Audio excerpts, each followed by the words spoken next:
If you can't treat someone with dignity and respect, then you need to get out. Powerful and moving speech by an Air Force Academy Superintendent and Lieutenant General to cadets in Colorado Springs after someone wrote racial slurs on the message boards of several African-American cadet candidates.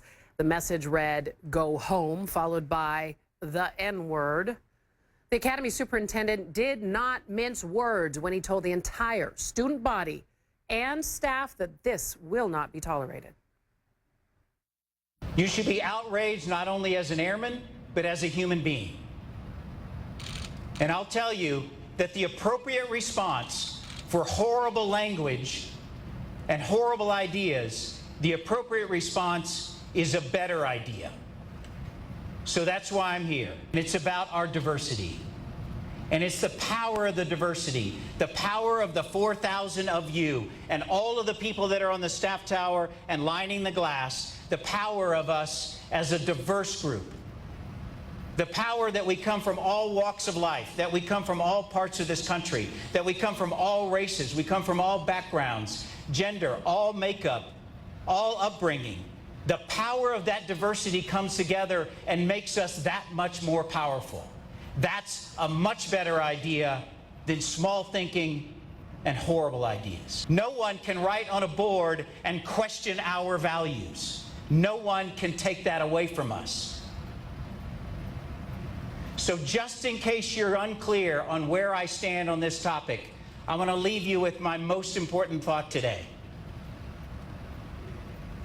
If you can't treat someone with dignity and respect, then you need to get out. If you can't teach someone from another gender, whether that's a man or a woman, with dignity and respect, then you need to get out. If you demean someone in any way, then you need to get out. And if you can't treat someone from another race or a different color skin with dignity and respect, then you need to get out. As I said, powerful. Officials have now opened an investigation.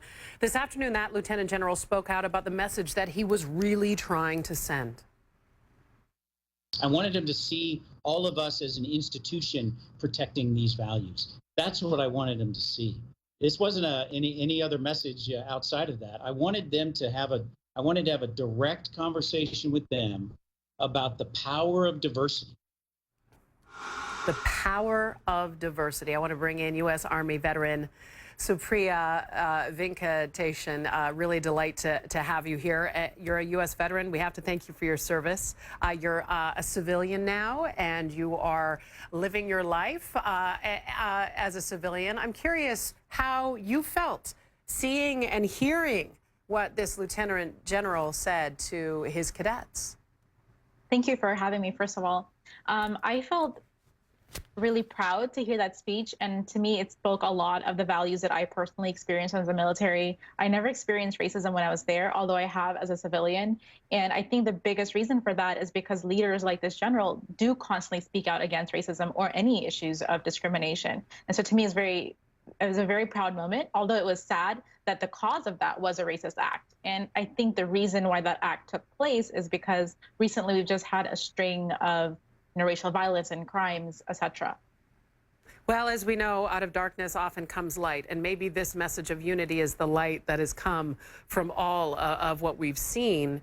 You know, one speech, I have to tell you, this moved me. It was the first thing I listened to this morning when I woke up, and it really set the stage for my day, and it made me feel as though we've all got partners out there, and that maybe more people, perhaps outside of the military, Supriya, could use a talk from the general. I completely agree. I feel like the nation has to come together now at this time of darkness. And as you said, lightness does come out of it. But I think as more people speak out against racism and discrimination and do things to empower people to change, the better it is for everyone. And I think more and more people are. So this is, I mean, you know, let's not give too much power to one speech. I think this is really important. And I think that it's going to do a lot for that institution, to be sure. But let's talk about away from that. One speech can't change our world, right? Or can't change the state of our society. What kind of changes would you like to see? And where do you think we go in changing how we view one another, not only within the military, but in society in general?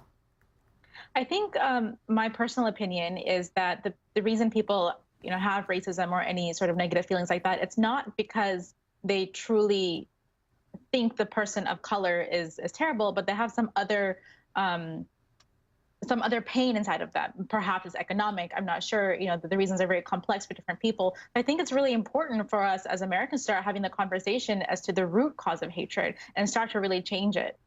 Also, I think the representation of people of color in media and books and education, all kinds of things can be changed. So I think moving beyond a speech, I think we need to reform the way we see people of color and have difficult conversations that might not be easy, and also to examine our own biases. I mean, it's been scientifically shown that we have cognitive bias all the time. So to just really sit with yourself and have those hard conversations can, I think, create change. Yeah, and maybe start having them with the people that you're closest to and you have the most open relationships with. That's a really safe place to start having those, because you can approach them with love and understanding. And here's the thing. Remember to listen. We forget to do that, right, Supriya? What a delight to speak with you. Thank you for joining us and giving your reaction to what was a really, really powerful speech from that Lieutenant General. Thank you for having me.